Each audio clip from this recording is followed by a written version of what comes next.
如果飞行员失误导致数以亿计的战机坠毁，那他是否需要对这高昂的造价进行赔偿呢？事实上，尽管战斗机造价不菲，但飞行员的培养成本那可是远远超出飞机本身造价的。要知道，一个合格飞行员从招募到成熟，至少需要数十年的时间以及数亿的投资来进行培养。那国家自然不会让飞行员为这些意外进行负责。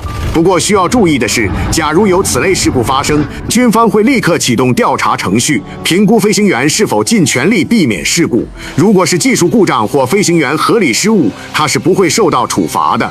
但若是个人操作失误，比如饮酒驾驶、疲劳驾驶，那飞行员将面临严重后果，这可能是降级、停飞，甚至军事法庭审判。